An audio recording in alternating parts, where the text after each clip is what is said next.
অর্থাৎ তার 4 লক্ষ টাকার জাকাত এখানে অনাদায়ী থেকে গেল।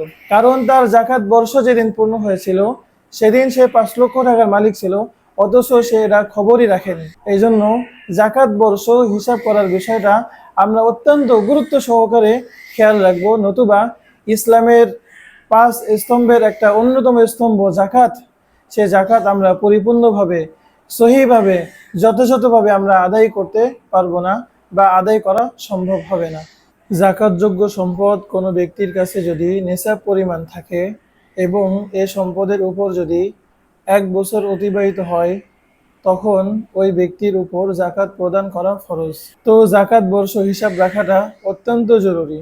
অর্থাৎ কোনো ব্যক্তি জীবনের প্রথম যখন নেশাব পরিমাণ সম্পদের মালিক হবে, তখন থেকে আরবি বর্ষ অনুযায়ী 354 দিন যেদিন পূর্ণ হবে সেদিন তার উপর জাকাত ফরজ হবে।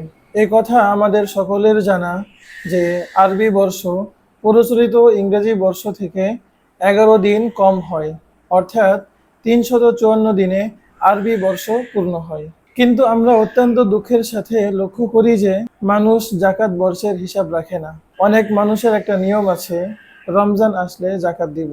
জাকাত দিতে হয় এজন্য দিব, কবে আমার জাকাত বর্ষ পূর্ণ হয়েছে এবং আমার উপর কত টাকা জাকাত ফরজ হয়েছে এগুলো হিসাব কিতাব অনেকেই রাখেন না। এটা অত্যন্ত ভুল আমল। তার কবে জাকাত বর্ষ পূর্ণ হয়েছে, জাকাত বর্ষ পূর্ণ হওয়ার সময় সে কত টাকার মালিক ছিল এবং তার উপর কত টাকার জাকাত ফরজ হয়েছে, এগুলো কোনো হিসাব অনেকেই রাখেন না। জাকাত দিতে হয় এজন্য জাকাত দেওয়া, এভাবে জাকাত যথাযথভাবে আদায় হয় না। এখানে একটি বিষয় খুবই গুরুত্ব সহকারে মনে রাখতে হবে যে কোনো মানুষ প্রথম যেদিন নেশাবের মালিক হয়েছে সেই তারিখটা নোট করে রাখতে হবে। এরপর এবং ওই তারিখ অনুযায়ী আরবি বর্ষ হিসাবে যেদিন 354 দিন পরিপূর্ণ হবে সেদিন সে হিসাব করবে যে সে ওই দিন কত টাকার মালিক।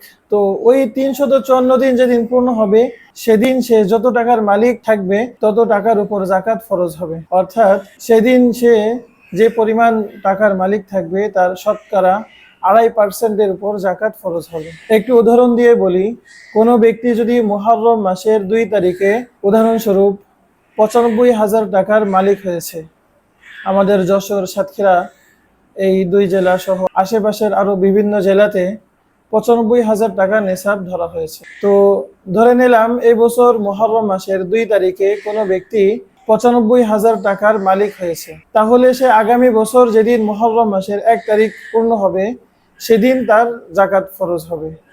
অর্থাৎ আগামী বছর মুহররম মাসের 1 তারিখে যদি সে 5 লক্ষ টাকার মালিক হয় তাহলে তার 5 লক্ষ টাকার উপর জাকাত দিতে হবে, অথচ তার বছর শুরু হয়েছিল 95,000 টাকা দিয়ে। কিন্তু ওই ব্যক্তি যদি আগামী বছর মুহররম মাসের 1 তারিখে জাকাত হিসাব না করে, বরং সেই জাকাত হিসাব যদি করে আগামী বছর রমজানে, আর রমজানে গিয়ে দেখলো সে মাত্র 1 লক্ষ টাকার মালিক আর সে 1 লক্ষ টাকার জাকাত দিল, এটা জাকাত পরিপূর্ণ আদায় হলো না। অর্থাৎ তার 4 লক্ষ টাকার জাকাত এখানে অনাদায়ী থেকে গেল। কারণ তার জাকাত বর্ষ যেদিন পূর্ণ হয়েছিল সেদিন সে 5 লক্ষ টাকার মালিক ছিল, অথচ সে এটা খবরই রাখেনি। এই জন্য জাকাত বর্ষ হিসাব করার বিষয়টা আমরা অত্যন্ত গুরুত্ব সহকারে খেয়াল রাখবো, নতুবা ইসলামের 5 স্তম্ভের একটা অন্যতম স্তম্ভ জাকাত, সে জাকাত আমরা পরিপূর্ণভাবে সহিভাবে যথাযথভাবে আমরা আদায় করতে পারবো না বা আদায় করা সম্ভব হবে না। আল্লাহ তাআলা আমাদেরকে এই বিষয়টির প্রতি পূর্ণ যত্নবান থাকার তৌফিক দান করেন।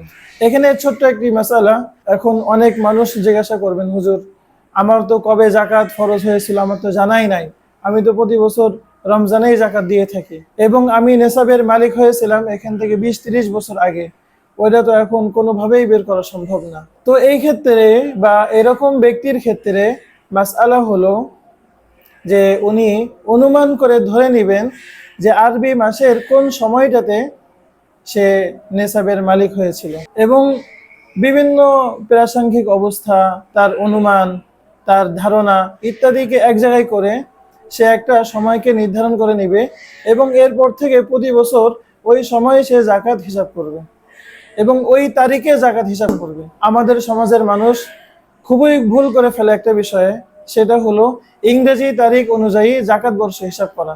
অনেকে জাকাত বর্ষ হিসাব রাখে, কিন্তু সেটা ইংরেজি তারিখ অনুযায়ী। আমরা ইতিমধ্যেই আলোচনা থেকে জেনেছি যে ইংরেজি মাস, ইংরেজি বছর আরবি বছরের থেকে 11 দিন বেশি হয়। এই জন্য কোনো ব্যক্তি যদি ইংরেজি তারিখ অনুযায়ী জাকাত বর্ষের হিসাব করে, তাহলে তার জাকাত পরিপূর্ণ আদায় হবে না। কারণ দেখা যাবে ইংরেজি বর্ষ পূর্ণ হওয়ার 11 দিন আগেই তার আরবি বর্ষ পূর্ণ হয়ে গিয়েছে। আর জাকাতের ক্ষেত্রে ধর্তব্য হলো আরবি বর্ষ অনুযায়ী জাকাত প্রদান করা, অর্থাৎ সম্পদের উপর যখন 354 দিন অতিবাহিত হবে তখনই সম্পদের জাকাত দিতে হবে। 365 দিন হিসাব করে জাকাত দেওয়া এটা ভুল আমল। আল্লাহ তাআলা আমাদেরকে সহি বুঝ দান করেন।